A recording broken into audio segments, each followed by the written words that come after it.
Oh, I'm a little dark. I'm a little dark. Hold on.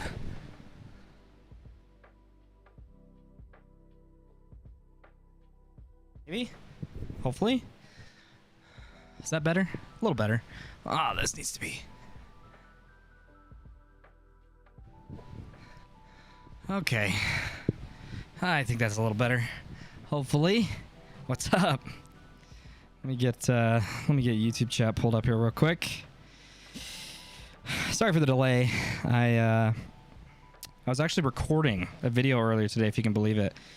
And I had this set up for recording, which the cables that I use are not long enough to to have the camera where I want it to be positioned, and still have the cables reach my computer. So, man, the stream is kind of dark.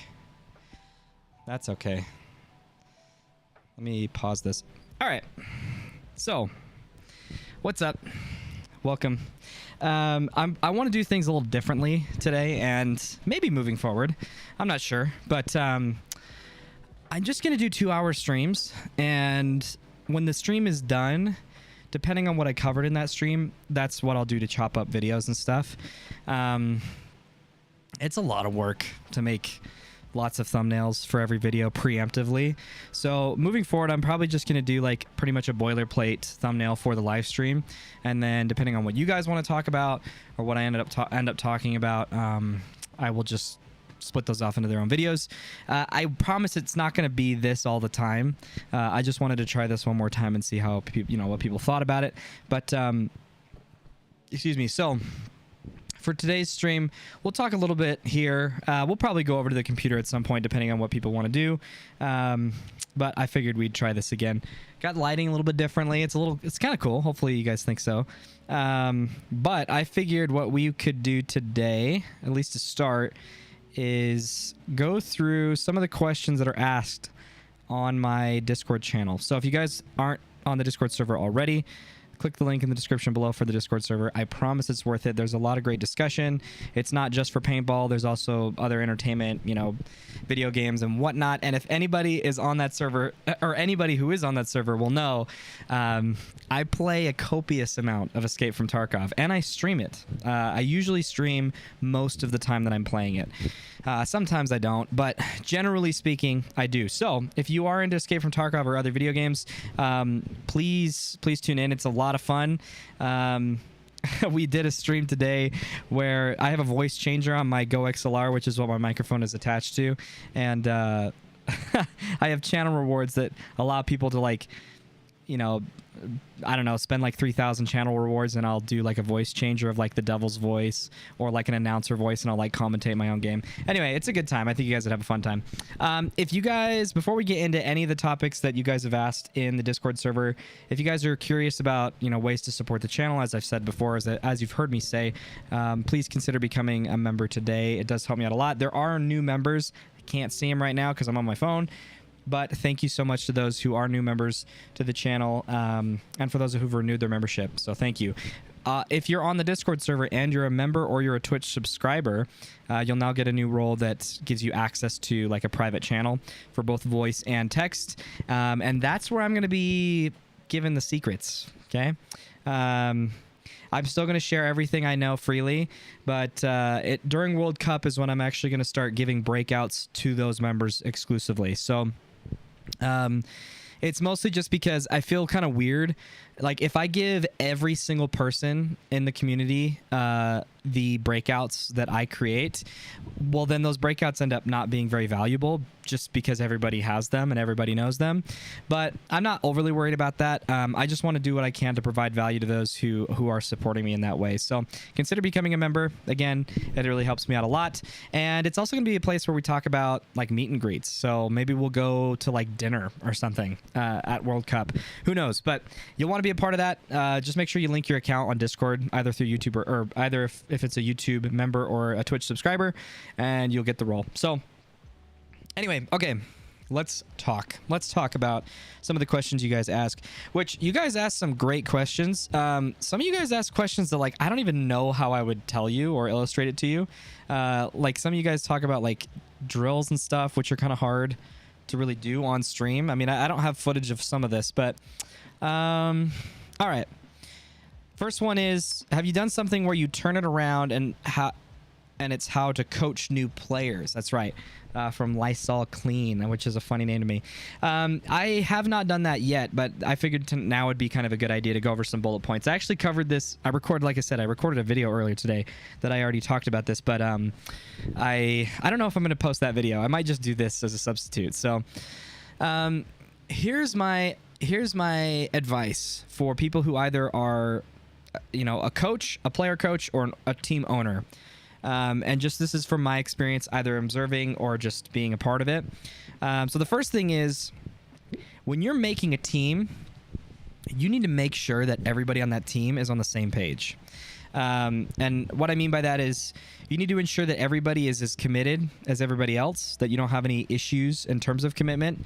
You need to make sure that everybody has an expectation about which tournaments you're attending and how much that's going to cost, and that everybody's committed to attending those tournaments.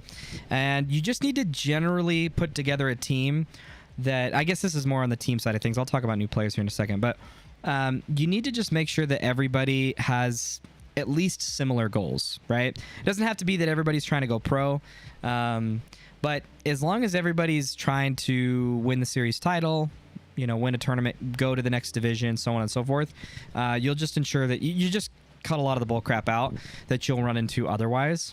But as far as coaching new, and I do have the chat pulled up, by the way, so I can read chat here in a second.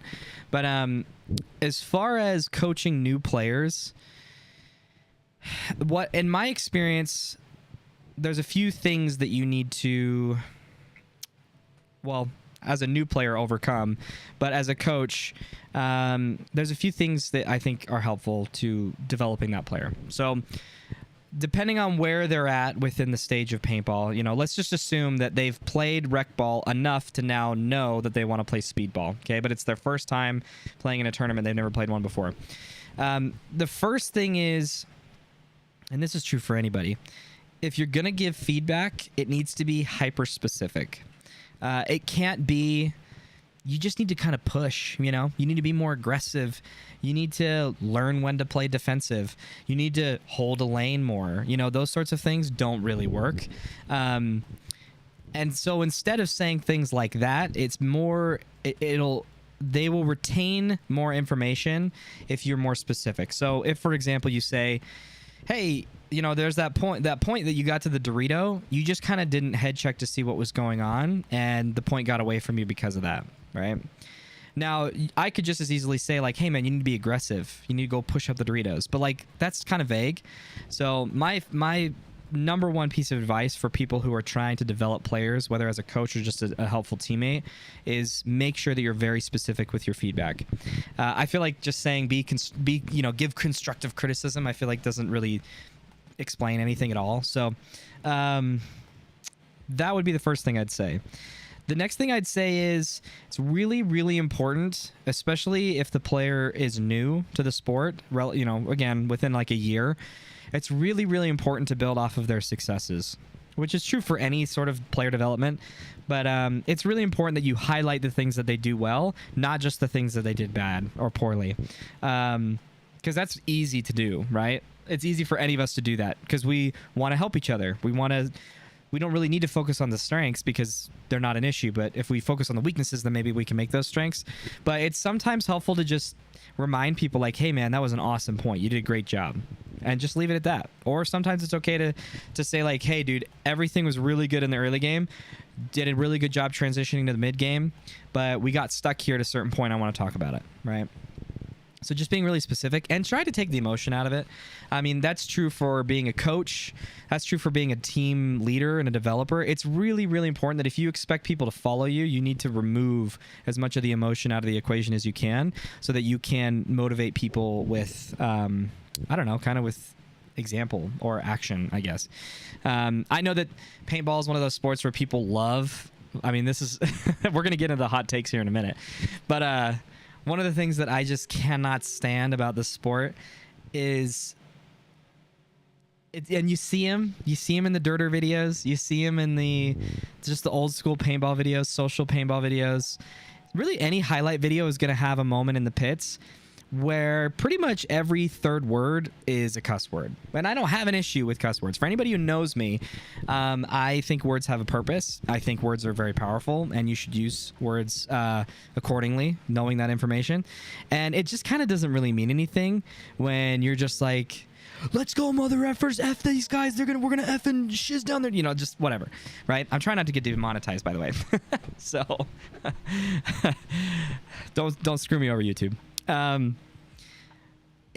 I cannot stand that. I am not a hype guy. When I play and I'm in the pits, my mind is laser focused. I don't need literally anybody to hype me up. I don't need music. I'm just focusing on the problem. I'm trying to pay attention to what they're doing, and I'm really trying to pay attention to what the people in front of me are doing and what I think they're going to do next, because that's really, really valuable information to give your coach. That information that your coach is going to have a hard time getting himself, because as a player, you just kind of have that intuition, right? So it's easy to, you know, if you get too caught up in the emotion and the adrenaline of like, oh, that was so sick, like super hype, you're just gonna not remember the important details. Because it's okay, you know, maybe you win the first 2-3 points and you're just like super hyped and you have the sickest momentum ever, but if you weren't paying attention to what they were doing, you have no idea what they're gonna do that fourth point, and they might shift the momentum in their favor after they stomp you in like 45 seconds. So anyway, let's take a break here real quick and read chat. Hey, just found the channel today and watched the whole gunfighting masterclass. Grade A content. I'm looking to get my first marker to make a 5-man team with my buddy soon. Sean, dude, that's a long video. Thank you very much. I've been surprised at the response to that video, and I only say surprised in that it's kind of weird to do paintball content in your house. I think that we're really accustomed to seeing paintball content at the field, and that's awesome. That's super cool. I don't have a field close to me. And the field that I have access to or had access to is actually going under. It's going away. So I don't really have the ability to do that. I don't have bunkers at my house either. So that's awesome, Sean. Thank you. Sean McIntyre. I feel like your insight will already help me be a step above other beginners. That's awesome, man. Thank you. There's been a lot of people who've hey, Cheeky Briggy. Yes, my fellow Tarkov buddy. Hey, guys, listen. I want to do offline raids with this community. We almost have 500 people in the Discord server. I think it'd be so sick if we just did like in-house raids on labs or something. Just like chat it out, dude. Anyway, if you guys have not seen my streams on video game content, go over to twitch.tv/ZekinHD. The notifications get posted in the Discord server. But and you know what? I would love for you guys to come over there, because I talk about paintball stuff all the time. This is just a more dedicated time in which I'm, you know, focusing on paintball exclusively. But I talk about paintball over there all the time. So anyway, consider giving that channel a follow. And if you got a Twitch Prime sub, toss it my way. Okay. Anyway, Ernesto, hello. What's up, man? Looking comfortable. That's the best way to describe how I'm feeling. Feeling comfortable. Just had some Olive Garden and lasagna. Olive Garden breadsticks with some lasagna. Whoo-wee. It's good stuff. Smash that like button, y'all. Porter, my man. 27 of you in here. Please hit the like button. What's cooking? Good looking, Matt.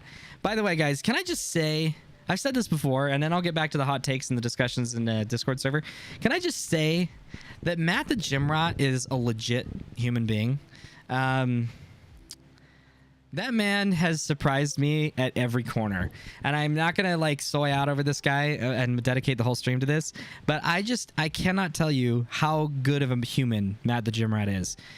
If you see him at an event, go say hi to him. He is a very authentic person.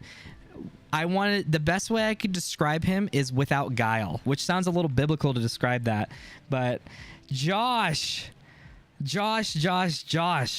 thank you so much for becoming a supporter. I appreciate it, buddy. Matt the Gymrat is a real person, confirmed. But seriously, Matt, I've said this story many times, but some of you guys are new to the channel. Matt the Gymrat was the very first person that ever came up to me and said that he liked my content. Very, very first person to ever do that. It was at the Sunshine State Major in 2020. Was it 2020 or was it 2021? Now I'm forgetting. It was 2021. That was the first season we played semi-pro. And very first guy to come up to me, and I knew of his channel. I hadn't watched a ton of his content, but I knew of his channel. I knew at the time he had like 600 and something subscribers, and I was just starting out. I think I may have had maybe 100 when by the maybe it was might have been a little more, I think, by the time I got to the Sunshine State Major. But seriously, I could not tell you how much that meant to me. And ever since then, we've kind of kindled this friendship, which is just amazing. Matt the Gym Rat has literally no reason to be friends with me other than the guy's a homie and he likes my content. So, and I love his content too. Anyway, Matt the Gym Rat is a legend. 50K for a reason. Absolutely. He's quite the specimen. Dude, Josh, thank you so much again. He's not a robot. Good to know. You're too kind, man. I appreciate it, dude. Absolutely, dude. We need to play more games together, but you're on that grind, which is good for you. Oh, by the way, I'm careful to say this, but I am very interested in hiring somebody to do video editing for me, simply because I have a lot of scripts, but I do not possess the time right now to edit. But more the motivation, and I feel really bad because I had that beginner guide video that I was going to release that's super long. It's like 3,000 words long. And I still have it, of course, but I haven't filmed the audio yet or recorded the audio because I just kind of felt like the direction was a little off. It's more of an introduction to tournament paintball rather than a beginner's guide. And I still want to do the beginner's guide. But the hardest part about my job is to not only write the script, that's the first hard part, but the second hard part is to find all of the background footage for the content that, you know, for the script, right? That takes so much time, and it's impossible for me to hire like a regular video editor because those people just don't understand paintball. So anyway, I'm not sure how much I'd be willing to pay for that, but if you are good at video editing, shoot me a DM on Discord. All right, let's answer another question here on the Discord server in the paintball chat. I saw some of you join, so thanks for joining. Would love to hear more strategy / organizational ideas to build a solid team, from the best practice structure to what's the second thing we can all drill together on, etc., or even event management from a coach perspective.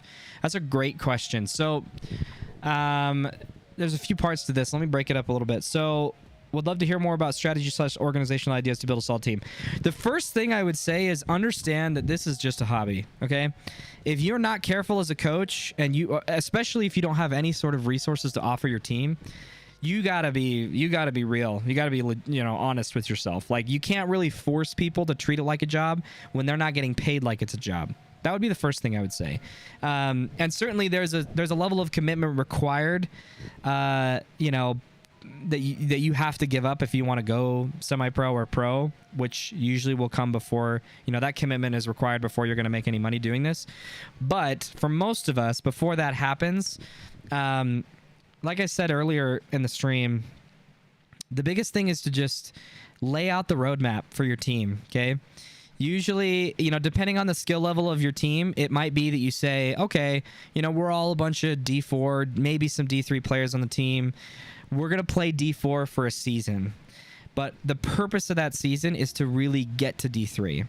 And I realize that most people don't agree with my philosophy. So let me be very clear that this is just paintball according to Steven.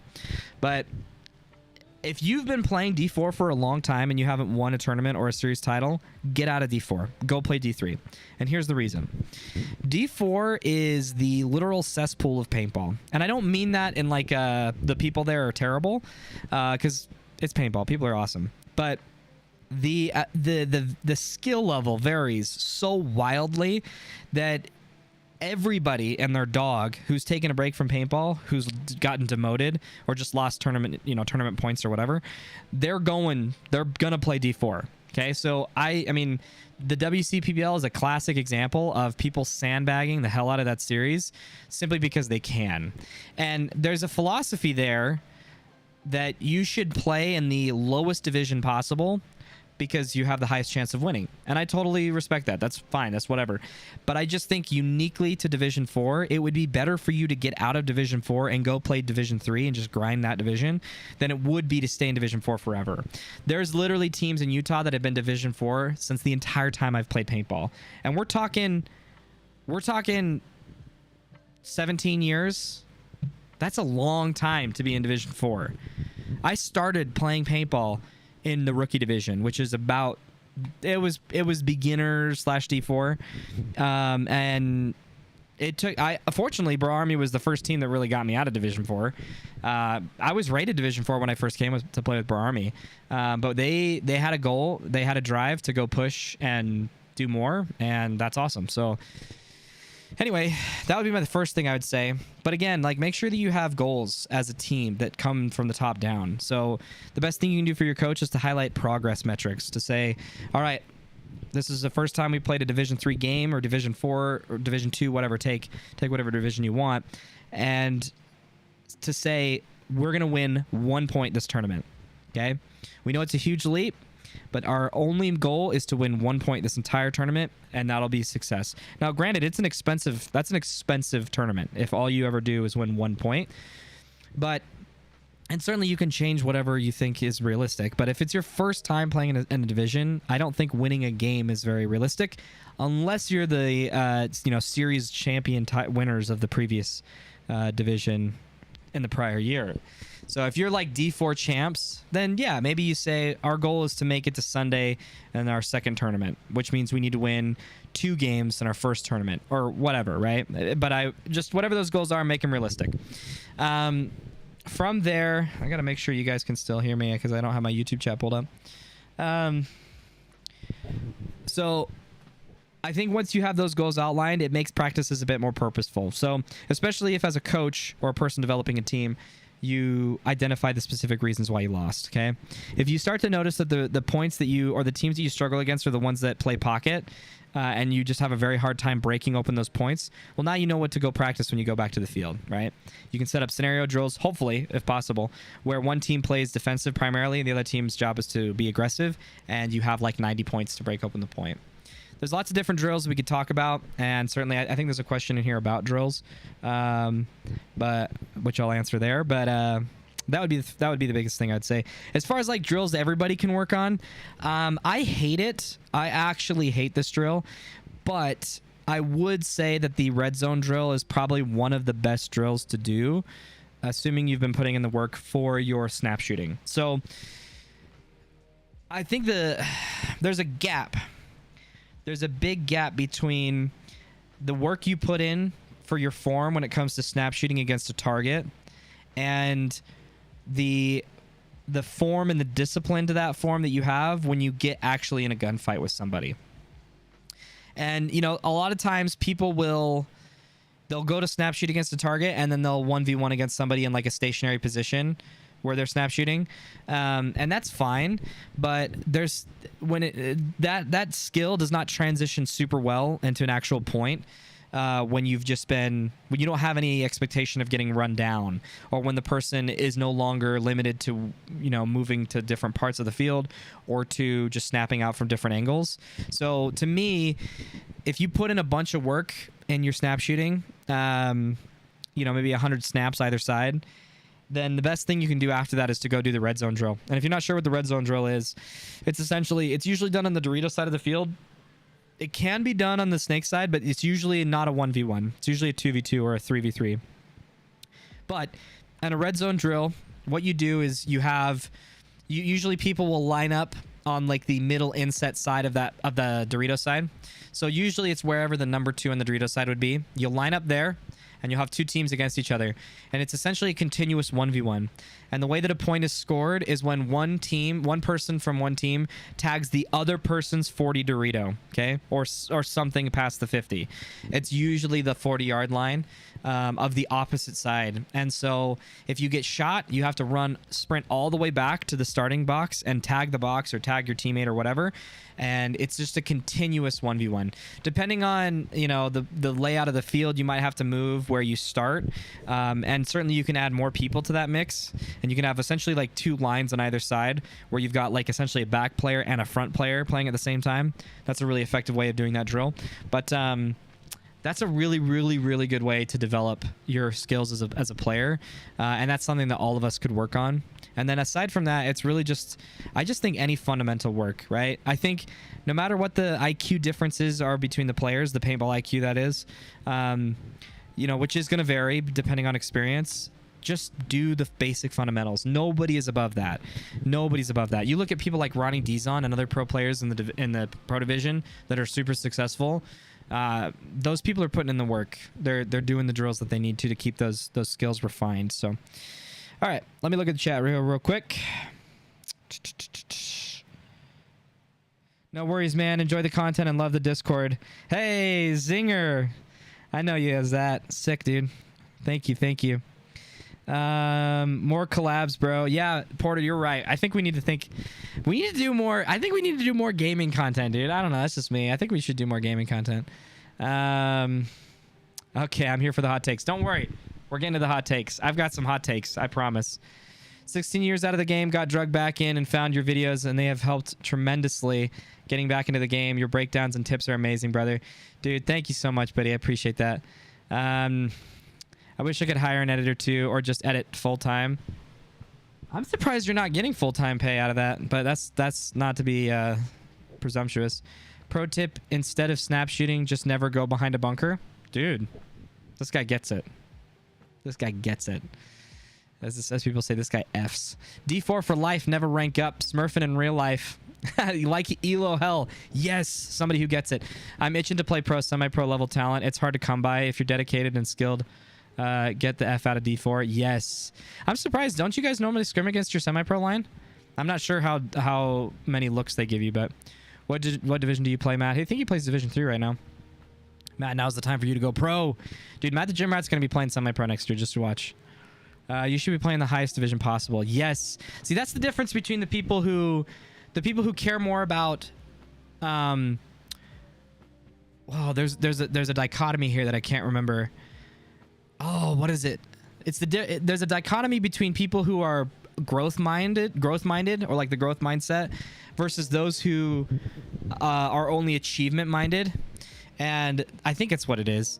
And I mean, the logical conclusion to that dichotomy is that those who are growth mindseted, that's not a word, who focus on the growth mindset are those who almost are universally happy in life. And this is broader than just paintball, right?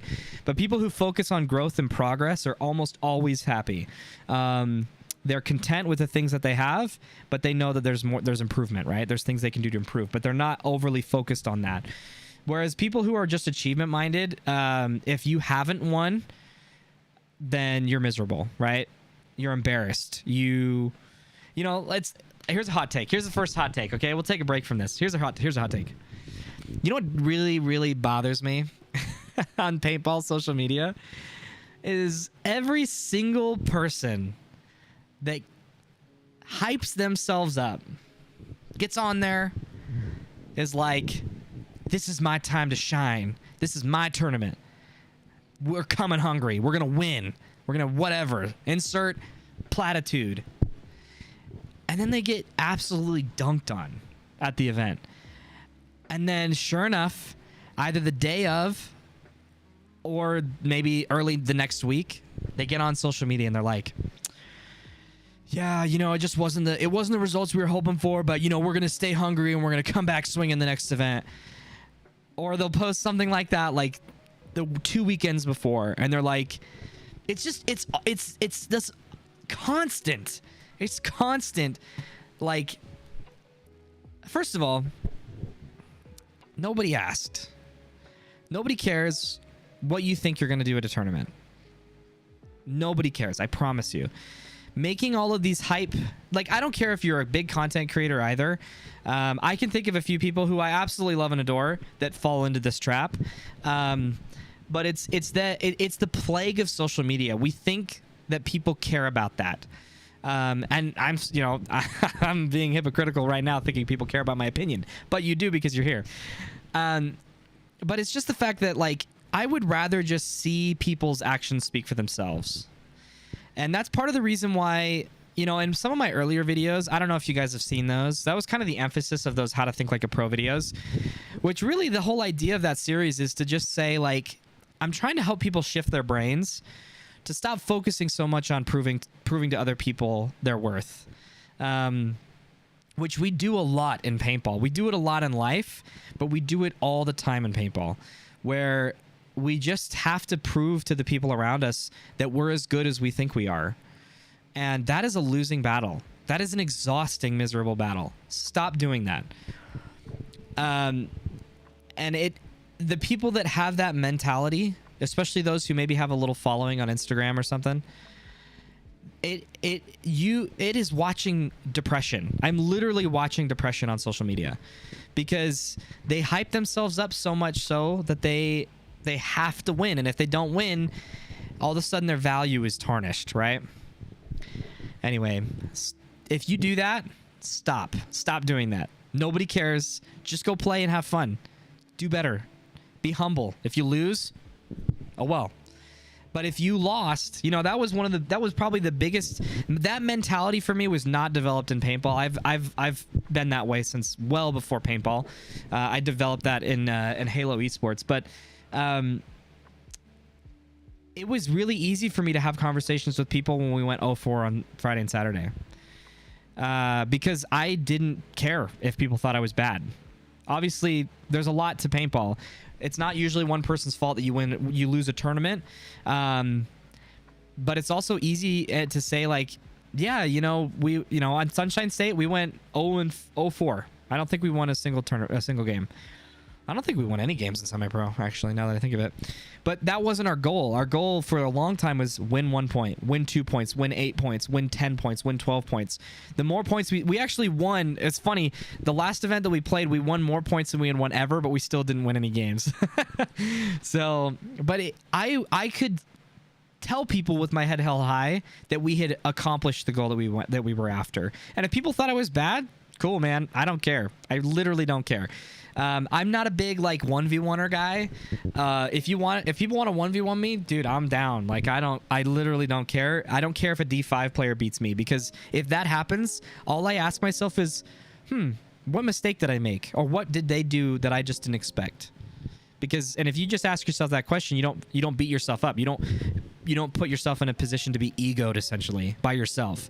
And so that's, you know, people make fun of me for this on our team, but I'm essentially the most disappointing person to 1v1, because I'll probably beat you, and I'll do it without even caring at all. And if you beat me, I literally won't bat an eye.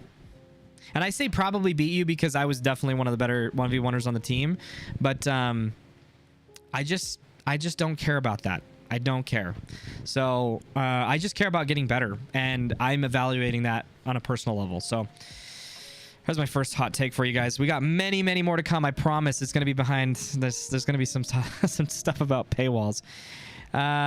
You should be playing the highest division possible. Yes, I agree with that. Yo, Brandon, what's up, buddy? How are you? I'm Division 3, but I'm always looking to improve and raise my skill. That video of you hitting the 50 snake in like 10 seconds is sick. I think I saw that video. I love that. I love you, buddy. Oh, I didn't close these, babe. I got to close those curtains here in a second. If you're playing full season nationally and want to be serious, you might as well play semi-pro. It's not that much more expensive, and you'll only get better.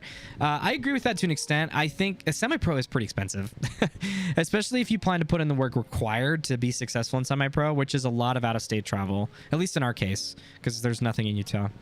I love paintball, but I'm also a new dad. I try to play once a month or so.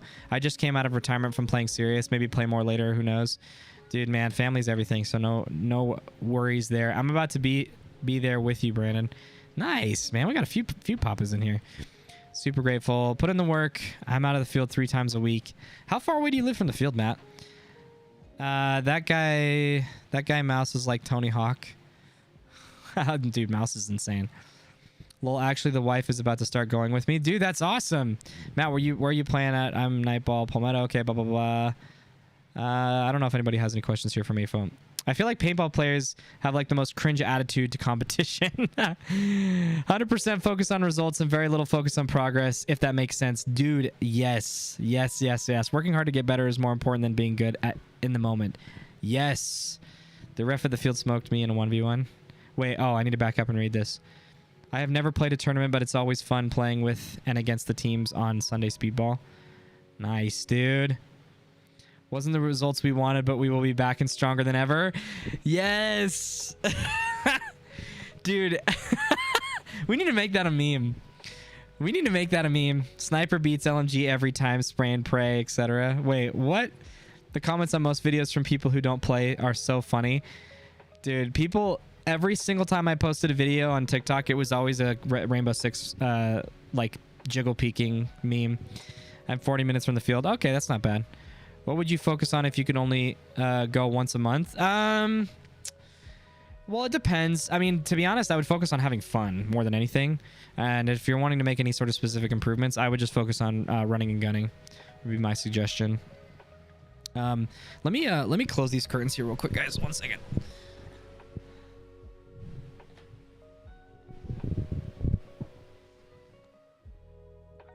Okay. All right. Let's get into the hot takes. We're going to take a break from Discord and give you some hot takes. You know what I hate? And the reason I started this channel? Actually, I need to switch sides. I need to get my good side. I'm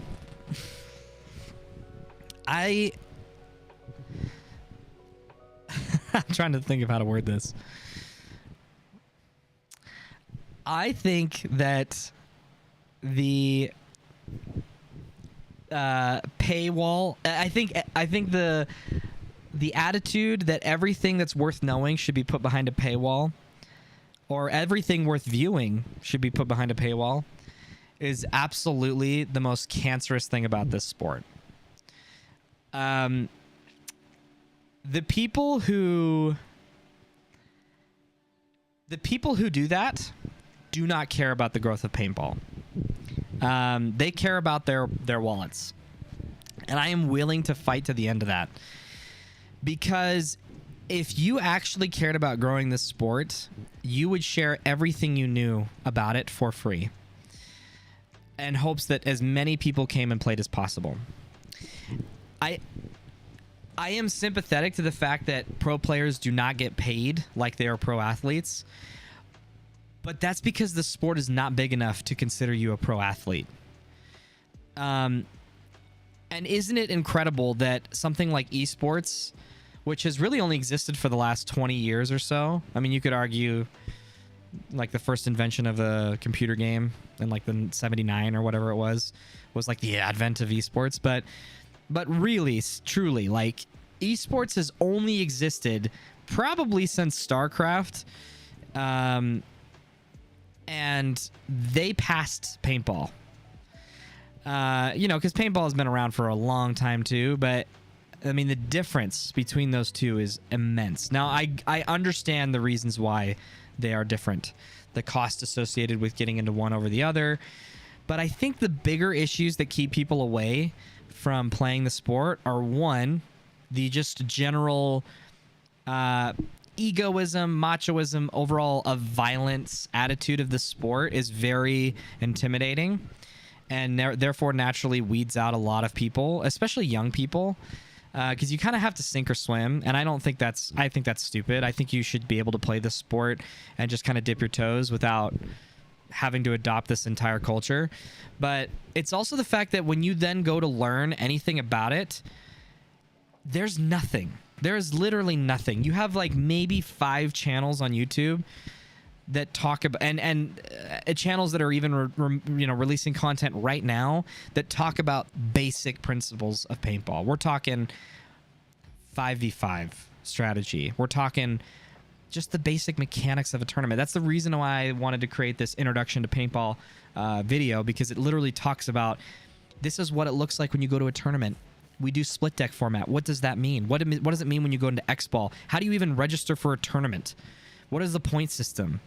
What are the divisions? Like, these questions don't exist online, it feels like, unless you just go to an NXL, I guess. But not every tournament series is the same. So, to me, I just feel like if you cared about growing the sport that you love so much, which would in turn increase the overall size of your pocketbook and bring outside sponsors and so on and so forth, you needed to not do that. It's okay to share. I think it's okay to share like workout routines, like stuff that's kind of proprietary, right? Things that you do specifically. That's why I feel comfortable essentially putting behind a paywall the breakouts that I want to start sharing with people at like World Cup. I'm going to do the breakouts for Windy City. And I plan to do every non-World Cup tournament. Well, I'm not sure actually about that just yet, because it takes a lot of work to make those. But it's also the fact that I said this earlier in the stream. I just don't know if I think I'm offering really any value if literally everybody can have access to the same breakouts, because because I might inadvertently be harming people. But I also don't really know how I feel about making it a requirement to be a member of the channel for you to get that information. I don't know. But you know, basic drill information, like how to drills, how to hold your gun. Those things I think are just really weird to hide behind a paywall. So anyway, that's my hot take. That's one of my hot takes. The extension of that, my other hot take is, you know, in my conversation with Ronnie Dizon about the things that he didn't like about paintball, and I've actually asked this question to a lot of people, and I'm always surprised that people don't give this answer. There are some really, really ugly parts of this sport when it comes to the culture of it.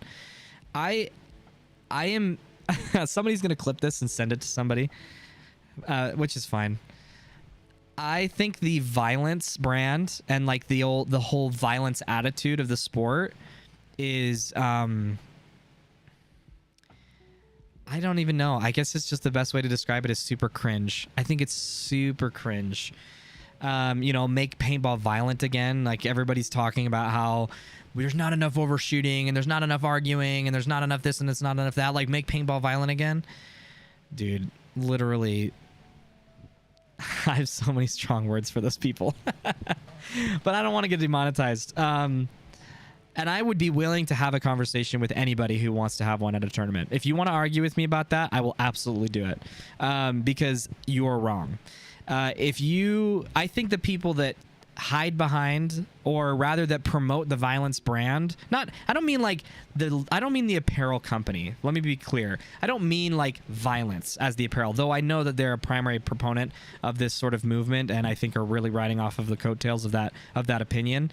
I'm not trying to have beef with a specific brand, but I just mean to say that, like, I just think the people that are way into that have very serious issues, either in their home life or just in general, that they are hiding behind through this violence brand, through the idea that make paintball violent again.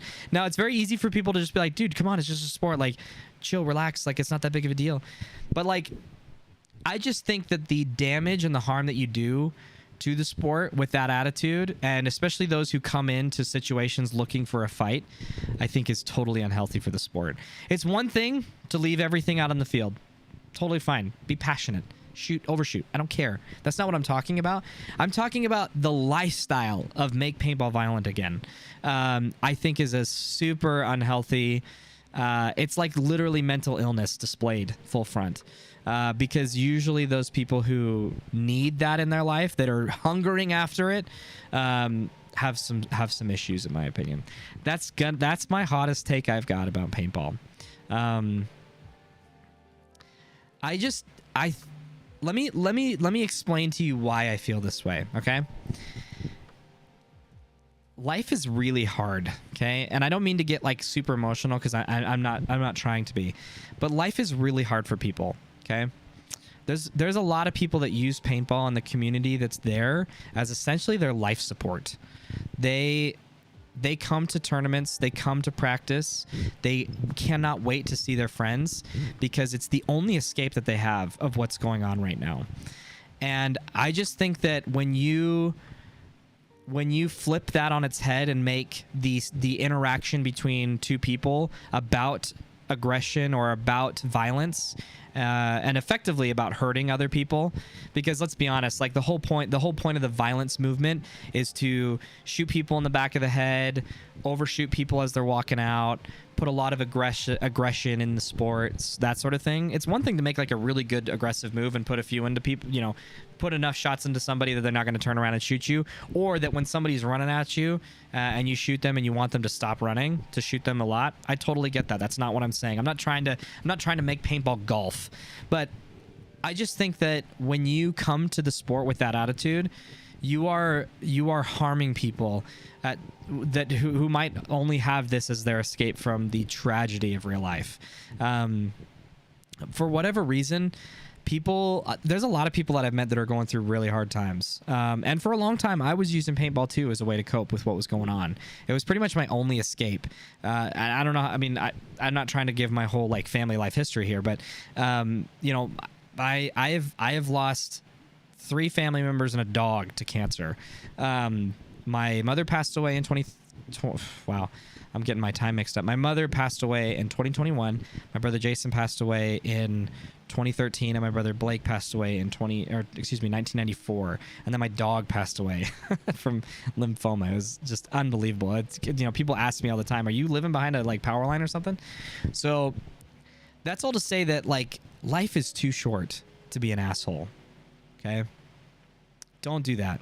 Don't be mean to people. Just chill, man. It's okay to like dunk on people, and it's okay to, you know, feel good about that. But I just think that maybe I'm misunderstanding the push for make paintball violent again.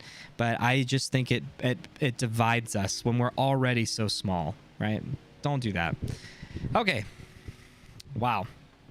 I was not expecting that. Let's take a break. Let's read chat here for a second. Oh, man. By the way, somebody messaged me on Facebook. Guys, I hate Facebook. Please don't message me on Facebook Messenger. It is not the place that I communicate. I almost ignore people who message me out of principle because I just can't stand answering people's questions on Facebook Messenger when I've already told people, please join the Discord server. If you want to talk to me, I'm available on Discord. So I'm sorry. There's somebody who did message me recently. I'm not going to read it right now, but I just want you to know. Wow, we got a lot of opinions about this one too.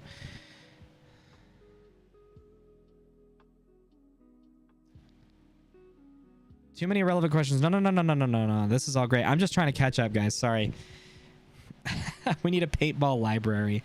Absolutely. The guy who owns the team has been playing for D4 for like 10 years. We will come back stronger. Are you changing anything to improve? Lol. Let's see. Paintball isn't a place to be doing that. It's short-term thinking. Paintball is too expensive, though. Or so expensive, though. No fields on Long Island anymore with reasonable prices. There are always things people... Let's see. There are always those people at the field who want to dominate someone to feed their ego. The indoor... Yeah, exactly. The indoor was free admission and air. 70K. Okay. My beginner speedball video is by far my most popular video, and so many comments are talking about there needs to be more stuff like that. No, you're fine, Jen. I agree. Making content for beginner players is like it's been the most rewarding thing ever. Paintball is already so intimidating without the stupid macho violence crap. The culture sometimes makes the game feel impenetrable. Absolutely. Not gonna lie, I wish questions were answered before I started playing. My first experience was a D4 3-man when I had no point because I didn't know what it meant. I hate when people overshoot new players in rec ball like rentals. Makes the sport even more niche, in my opinion. Absolutely. It's frustrating because my wife's experience with paintball as an outsider is that everyone is so welcoming when you break the surface. Well, that's just it. We have a really welcoming culture, especially for people who go to tournaments. We have a super welcoming culture. And I just think that whole make paintball violent again does not contribute towards that effort. I think it is, you know, directly contrary to that. And so that's just it. Like a lot of people that I've spoken to who gone to tournaments, or like people who come to like the Bro Army camp and try to join, they end up being some of their best friends. And I think that's all we all want. I think we all just want to be able to show up to the field knowing that we have friends, and that those friends can be some of our greatest rivals, right? In a good way. And I just, that's what I love about paintball.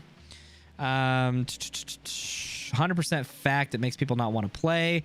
I love Tampa Bay Damage, but I despise all of the hate stuff. I actually don't know the hate brand. It's also insanely cringe. Agreed. Not a fan of that stuff. I'm about respecting the sport and keeping integrity. It's like an even more brain dead strain of the whole Kyle drinking, monster punching drywall aesthetic.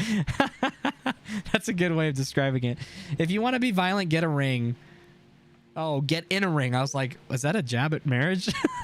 I was like, I don't know what that means. Makes the sport look like a guy in a jean short. Yeah, exactly.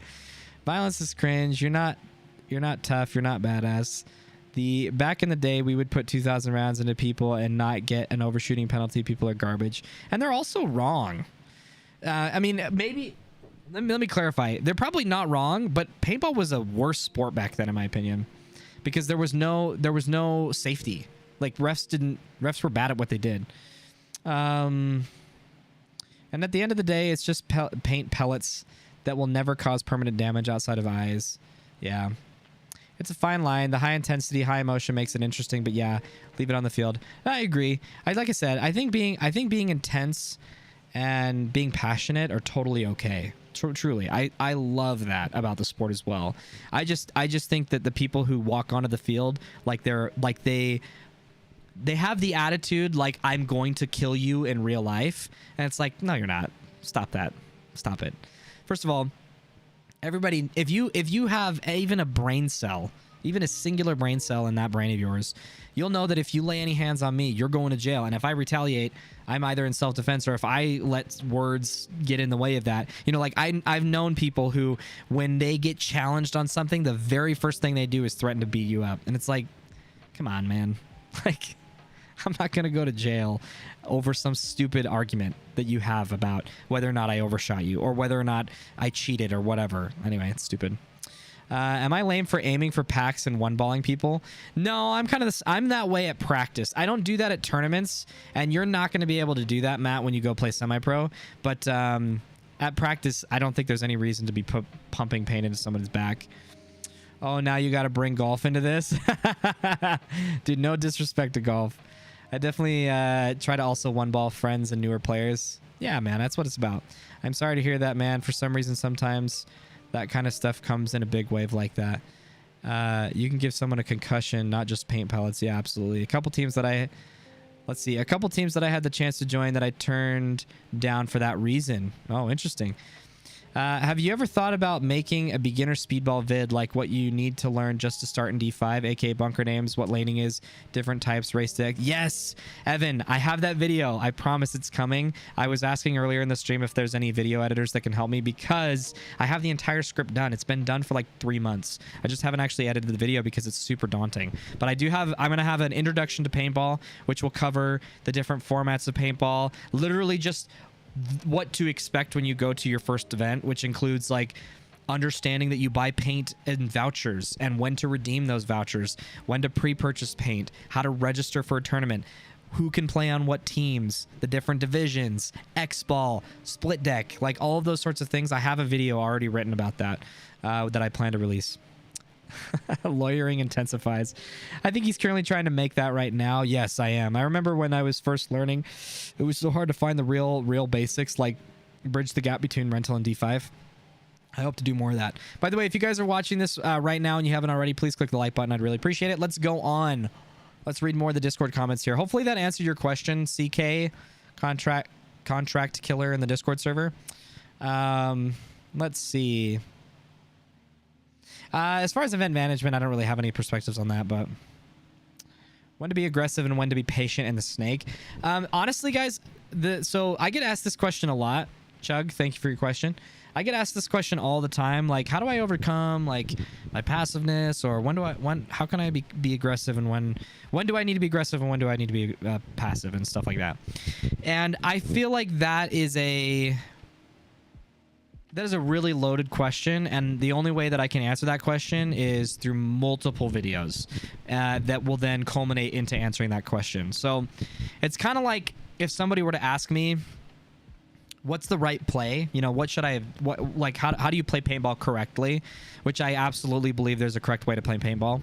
And I mean that moment to moment. I mean that point to point. There is a correct thing to do every moment. And the way that you figure out what that thing is that you have to collect information and then process that information and then make a decision based on that information. Because the thing that kills people is their inability to even process the information that's available to them, which some of you guys who've been following me since my Twitch days, when I would do or when I do paintball content on Twitch, I think PB Ninja is one of those people. I know some of you guys are definitely used to watch me back in the day.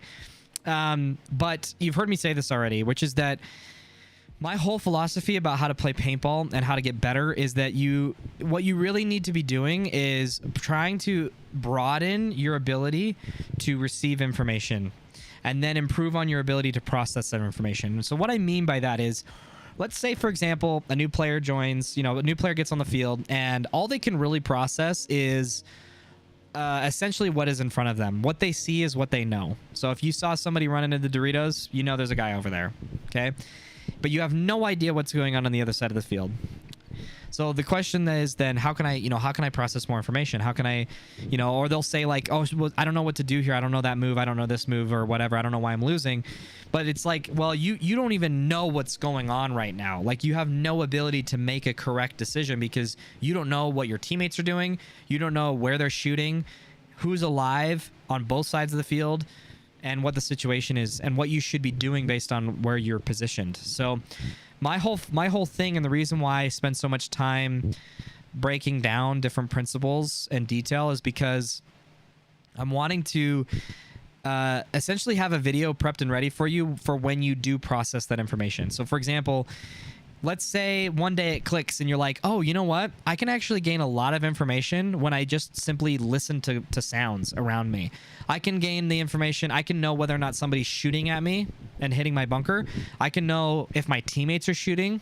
I can know if my opponents are shooting. And then from there, it might be, oh, you know what? If I actually open my eyes, I can see paint flying in the air, which means I know where my teammates are shooting. I know where our opponents are shooting. And generally how many bodies are alive based on, how quiet it's been, right? Using those two pieces of information, and so on and so forth. That eventually blossoms and grows large enough that by the end of the day, you are processing every single piece of information that is available to you, including reactions from the crowd, hand signals from the ref, dog treeing from the ref if they're just like hovering around somebody, or where they're looking. Those sorts of like broader pieces of information.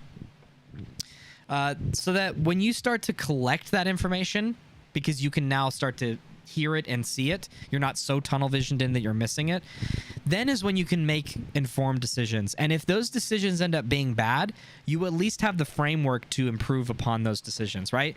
Because if you weren't even really processing like the sounds around you, you can't really make a better decision. You just have to work on hearing more of those sounds, if that makes sense. So eventually you'll get to the point where you're really just trying to improve on your decision making, where you'll say to yourself, and the beautiful part about that is if you get to that point, then all you're really doing is correcting your own mistakes, because you know why you lost, right? And it might even be that you didn't listen to what your teammates said. It might be, oh, I heard everything else except for that one call out that you gave, and that's my bad. Like my ears weren't open. Or it might be, hey man, I couldn't hear you. I didn't hear a single word you were telling me, which means I couldn't really move from my position, which then, I conceded a bunch of ground as a result of that. Or I had to make a really risky play because I didn't know what was going on because you weren't talking to me. So there's a lot of things you can start to correct when you're now processing information that way. So anyway, I'm not sure what question I was answering by saying that. So, it's the question of when to be aggressive and when to be passive, or patient in the snake. It really is just that. You need to have like that question is almost impossible to answer right now. Maybe what to expect of the first Speedball game. Yeah, I really want to save that for the video, but I've said that like 3 months ago, so maybe I should just say really quickly a little bit about this. Honestly, the first thing I would expect is to, like, paintball, your first event, it will hurt less than you expect, but that first point is really scary. I'm not sure if that's really I don't know if that's helpful to say at all, but it would just be, do what you can to not be afraid of getting shot, because the momentum that you'll gain in that first point from not worrying about being shot will be tremendous, especially if you're in lower divisions. It's pretty much guaranteed that in a Division 4, Division 5, and even Division 3 in some cases, that those matches, that first point is kind of crazy. It's kind of scary. The first point of the tournament is always like super anxiety-ridden, very intense, kind of worrisome. But when you get to Division 2 and semi-pro, those teams have played so many points in so many tournaments that those guys do not care. And if you are not careful, you will lose the momentum because they will put your face in the dirt and you'll not have any idea what just happened. And it will be like, holy crap, I was so scared to get shot. I got shot a lot and they just destroyed us. I have no idea how to come back from that. So, but that's all to say that really, I wouldn't have very many expectations about your first event. Just go to have fun and focus on progress and improvement. I would love to hear your perspective on practice structure and pit management. So this is something I've talked about. Well, actually, I don't know if I've talked about it a lot. I talked about it a while ago, but I'm going to sit forward a little bit. Trying to get a change of pace. Actually, you know what? We need a water break. Hold on.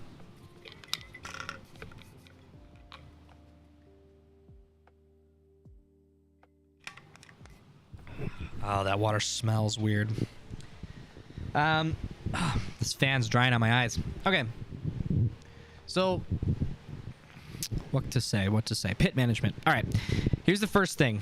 If Tonlo was here, Carlton Lewis, if he was here, he would know exactly what I'm about to say.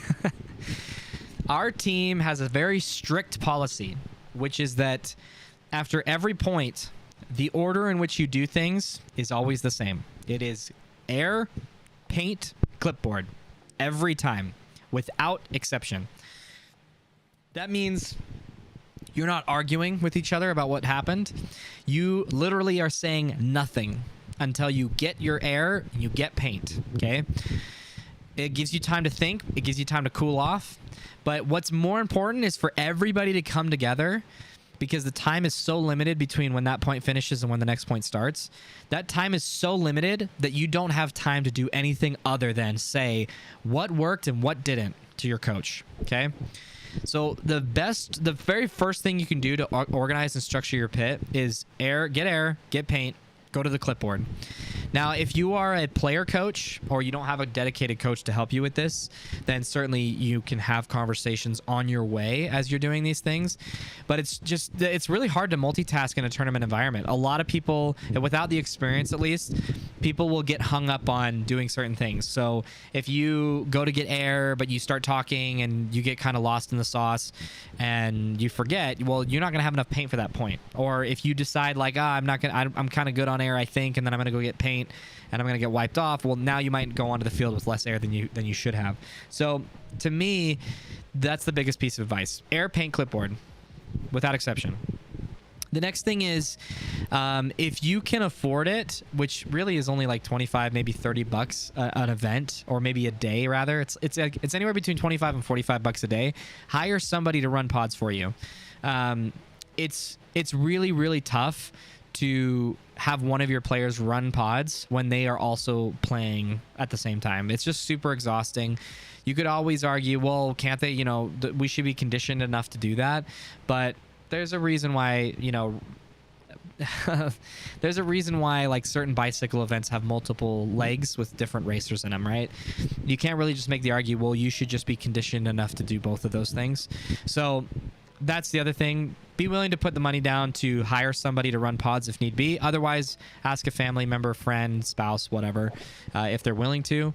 And if you can get at least 2 people in the pit, either for the same price or for free, again, because they're friends, family, spouses, whatever, having 2 people in the pits will alleviate a ton of stress off of the players. And those two people will be filling pods and wiping players off. That's the 2 things that they're going to do. Obviously, you have your coach in there, which can't really do either of those. But if your coach, if you've got a player coach, or you can have somebody else just kind of look macro at what's going on, that's super helpful. So that would be the first thing I would say.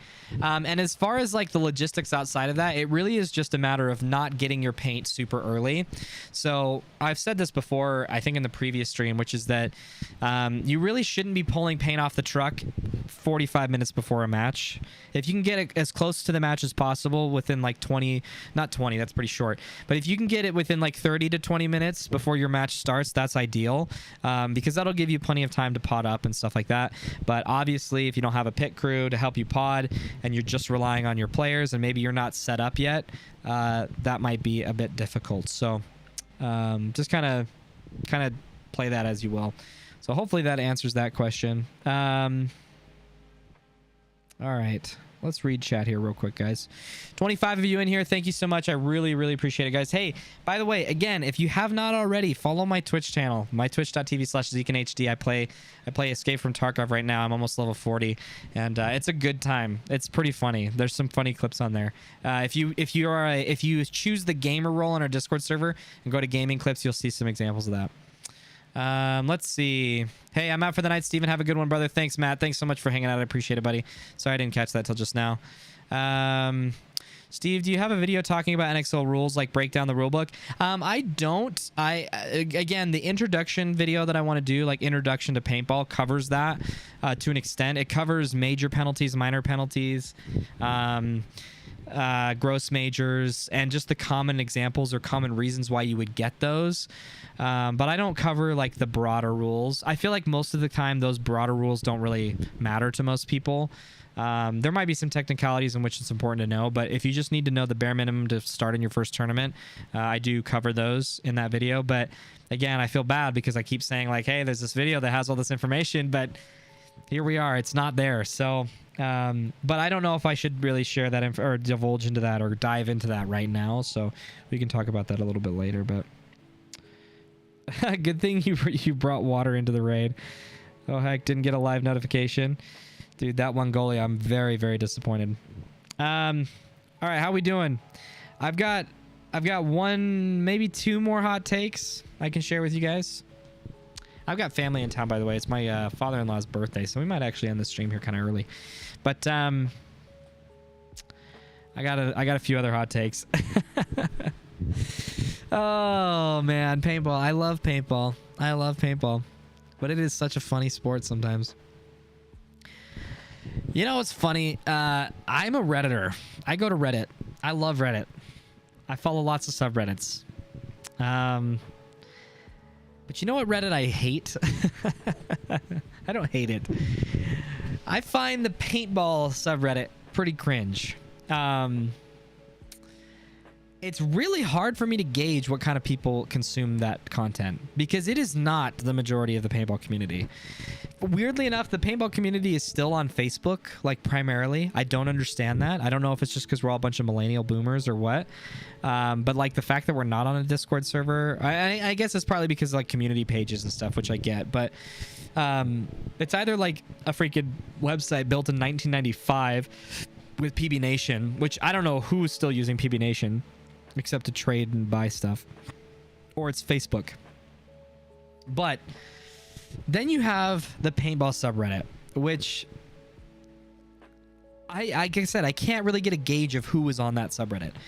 Not that there needs to be like this homogenous group, but there's some posts that I get that are like, hey, you know, like the NXL Golden State Open is, you know, live right now. Here's the link, right? It's on Facebook. It's on Go Sports. It's on YouTube. Or people will be like, hey, who do you think's going to win this weekend at the NXL event? And so I think to myself, like, oh, okay, like there's speedballers in here. There's my kind. They know what's going on. And then there's people that get on there that are like, yo, is my outfit that's all white, including my custom spray painted mask and hopper, dope or nah? And it's like who told you that having a monochrome outfit was cool? That was even a thing that people were doing? I literally don't get that. I saw one not too long ago that was like, yo, check out my drip. It was like, and it wasn't ironic. I promise you this wasn't irony. But it was like literally head to toe, like Empire, like, you know, that noob kind of clothes that you see, like people don't really know anything about paintball, so then they buy this, which is cool. Again, I'm not saying that's inherently bad, but it's like, dude, you had to get the same color on every piece of your equipment. That's kind of cringe, man. It's like their mask is green, their hopper's green, their gun is green, their tank is green, their jersey's green, their pants are green, their socks are freaking green. And it's like, oh my gosh, like my eyes are bleeding just looking at you.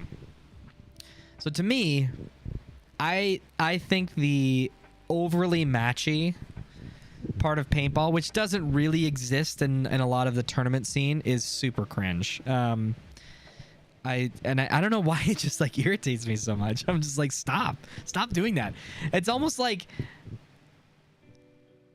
I don't know. I guess I don't have an analogy for what it's like. It's unique in its own right. Anyway, I find that really cringe. And the last thing. Now, this is going to be, I think this is going to be a controversial topic. But I don't know how many people from Sacramento we have watching the stream right now. But you know what is weird about, I would say California, but maybe Sacramento in particular, just that Capital Edge paintball group. I feel like that culture breeds so many people that wear jewelry while they play. I don't get it. I do not understand it. For those of you who watched my Twitch channel earlier today, you'll already have heard me say this, but like, unless you are wearing your dead grandmother's ashes in a vial around your neck or some crucifix. What are you doing? This is not the time to be wearing hazardous metals around your neck. This is not the time to be dripping, as the kids say. Your performance says more about you as a player than anything that you're wearing, right? Which is true for both sides. It's true for the people that are overly matchy. It's true for the people that are not matchy at all. But it's just a weird thing to me that there is this odd obsession, and it feels like it comes from that Capital Edge paintball group, where they have to adorn and display and full frontal view these golden chains. I don't get it. I don't, because that's the thing. I have to imagine that there was one guy that showed up to the field that did that, and there was everybody else that's like, oh yeah, dude, that's hard. That's hard AF. I'm doing that. And it's just like, and it just grew from there. I don't feel like it's really extended to the Southern California group as much as it has Northern, I'm sure it's not exclusive to California. I'm sure there's people all over that do that, but I don't get it, man. It is just as ridiculous to me doing that as it would be to wear big fat gold rings while you played. Certainly if you're wearing your wedding ring, whatever. But like if you wore like rings like you were in the Mafia playing paintball, I would just think like, that's hazardous to your health. Probably gonna lose a finger doing that. Anyway, I'm gonna get canceled for this. We hear a lot of communicating, but if you watch mic'd up pros, they don't seem to do as much talking as much as people might or make it to be. Let's see. Oh, okay. That was grammatically terrible. Thoughts, not about the grammar. Yeah, I can answer that in just a second, Charles. That's a great question. Tips for a former D3, D2 player that is ranked D5 now to get back to D2. The area I moved to seems to gatekeep even though I hang with them. That's a really interesting situation. I can answer that in just a second as well. Hot take, paintball is more style than skill for the most part.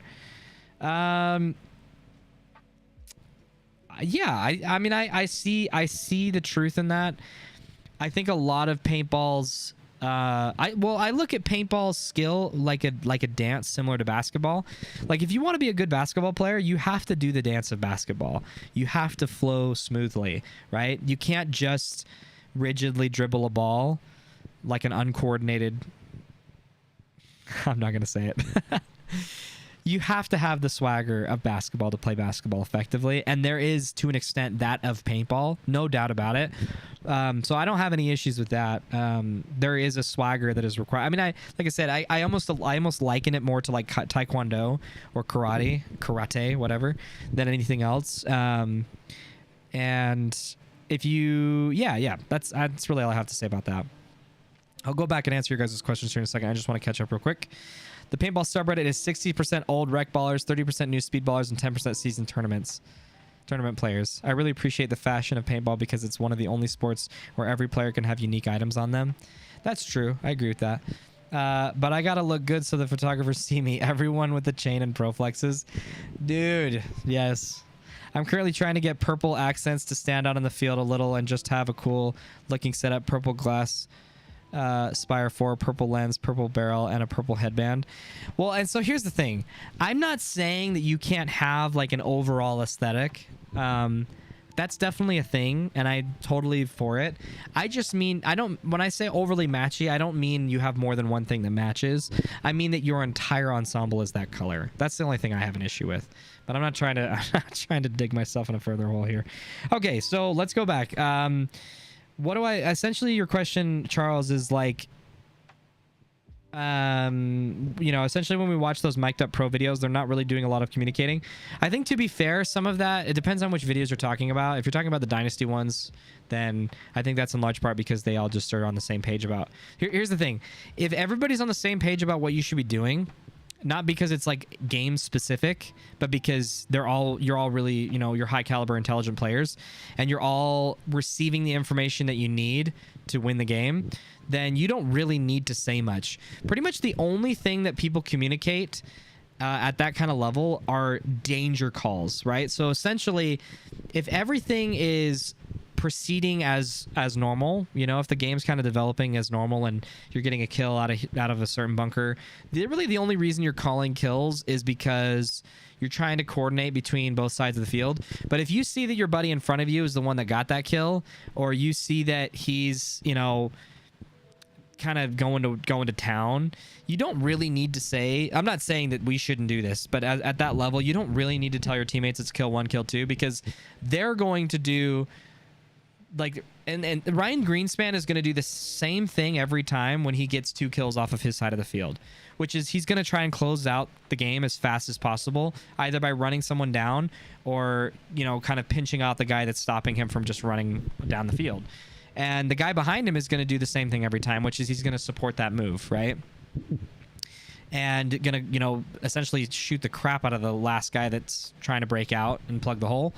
And the other guys are not going to do anything because they can see that people are dying off on the other side of the field.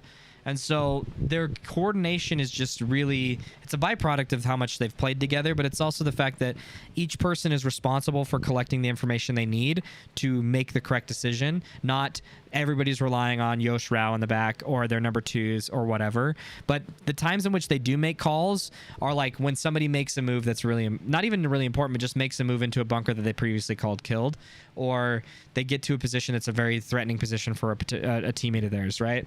They still do a lot of calls, but a lot of what they are doing is communicating, like they're having a conversation, they're gonna say, hey man, like who's stopping you, like, or what do you see, or hey, can you shoot this guy, I'm gonna move out here, and stuff like that. Like they're coordinating in that sense, and that's a lot more of a conversation than it's than simply to say like back right's on the wire, home's looking my way, Tiger 1, so on and so forth. So, but as far as your question, Nick, so tips for a former D3/D2 player that is ranked D5 now to get back into D2. Here, so my first of all, it would be very frustrating to feel like you're hanging with some of the best, but that you're not really getting any sort of time of day to prove that. But really, I mean, if you're not in any sort of position of pull or influence, really the only thing you can do is let your performance speak for itself. If every time you go out on the field, you're dumpstering literally everybody you're playing, whether that's because you're playing against D5 teams and you're playing on D5 squad, or you're even dumpstering people up as high as like Division 4 and 3, then people are going to notice that and they're going to want to pick you up without you ever really saying anything to them. So I find personally, in my experience, the people who feel the need to prove to me that they're as good as they think they are or as they say they are, those people are very off-putting, which I'm not claiming you to be that person, but you might be unaware of things that you're doing that give off that vibe, which is essentially like, hey man, like I know what I'm talking about, like let me play on your squad, blah blah blah. It's like, man, just play, they'll pick you up eventually. And it also is okay to essentially ask them like, hey, like I'd love, I just want to know what I can do to improve. Can you help me out? And they might surprise you. They might say things to you like, hey man, like, well, you're really good, but, or this is something we noticed in you that's really kind of holding you back. And that might be the only thing you need to change, right? So I can't give you any more insight beyond that because I don't know what you look like when you play. I know exactly what you mean. All right, Eric, thanks. All right. We're at an hour and a half into this. Do you guys think? Here's a question for you, really quick, before we maybe kind of wrap this up here in a minute. I think these live streams are really fun, and I really enjoy doing them. I'm just not sure about the time, so I can do a lot more in terms of live streaming. If I'm able to do it during the day. But the only reason why I've done it in the evening is because I felt like more people would be able to join. But I realized that there's a pretty big group of people that tune in from the East, and those people can't really stay for very long because it gets super late and it's a Thursday. So I'm just curious, because like I want to still do a lot of educational stuff. You know, today's stream was a bit different, obviously, but like I still plan to do like stuff in front of the computer and educate and whatever. But what I really want is for this to just be kind of a casual dialogue. You know, we're talking, hanging out, chilling. Maybe I react to some videos, but I want it to be a place where people come and hang out. It doesn't have to be that people stay for the whole time, obviously, but like people work. And I realize that many people can't tune into live streams during work. But I was just curious. Maybe I got to ask a question on the, on my YouTube channel about times that they would be able to tune in and hang out for a period of time. So yeah, I guess in a comment in this video, I suppose you could tell me in the live chat right now, but just let me know if there's a time that works better for you to tune into these live streams, because I think the more the merrier, the more entertaining and engaging they are for everybody. And I certainly don't want to just be a talking head. So let's see. Yeah, bro, I'm in Florida and it's tough. It's tough to catch these streams sometimes. Yeah, and exactly. I don't want it to be super late. Maxwell Ferguson. What's up, buddy? How are you? Are you here? Are you at the house? It's 11:25 here in Florida. It's good with me. I put in the TV. Kids are in bed. Well, that's the thing. Some people are able to tune in this late, but some people aren't. So, all right. I think that's it, guys. I think that's it for tonight's stream. I don't anticipate I will be on at all this weekend on the Twitch channel, but I might be. No, we just left. Oh, okay. Sorry, buddy. I didn't get to say hi. Miss you guys. Hope you're doing well. But maybe try and stream twice a week, or maybe a couple hours earlier. Yeah, I've thought about doing 2 a.m. streams from now on. I've thought about doing 2 streams a week, and I think I might, just because I'm trying to go away from strictly doing educational streams and to doing more like like this is casual streams and stuff. And I think that's probably going to be better for the channel. I just haven't done 2 streams because I used to do that in the Twitch channel, and there was just not a lot to talk about. Really, there's not a lot to talk about when it comes to paintball, and so I didn't want to like burn myself out or like dry up the community, and that's why I feel like we need to do more than just this. I feel like, again, I'm not trying to like force people to watch me play anything, but I think some of I don't know if you guys know Destiny, the political streamer, but he's probably one of my favorite people to watch, because he, for 8 hours a day, will give his opinion on political issues and events and different philosophical issues while playing like Factorio or playing just like a random video game. And I really like that. So I'm not sure I can get away with that when it comes to Escape from Tarkov. But anyway, I think that's it, guys. Thanks so much for watching. Let's see. One of them would be just chilling, talking. Let's see. Thanks for the video about the Up Bodies closeout. Absolutely, dude. Who's all going to be at Chicago SVP meetup. I won't be at Chicago, guys. I will be at World Cup, but not Chicago. So, but you guys are welcome to meet up on my behalf. I wish I had my shirts ready by then, because then you guys could all wear it. But all right, that's it. Thanks, guys, so much for watching. Be on the lookout. Who knows? I might be I do some random like 10 p.m. Mountain Standard Time streams of Escape from Tarkov. So be on the lookout for that in the Discord server. But thank you guys so much for watching. If you're watching this as a YouTube video, you guys know what to do. Hit the like button. Comment down below. Tell me what you think of this format. I promise I won't be doing this exclusively moving forward behind a chair, a recliner that makes me look super comfortable, like I'm about to fall asleep. But that's it, guys. Thanks. Have a good one.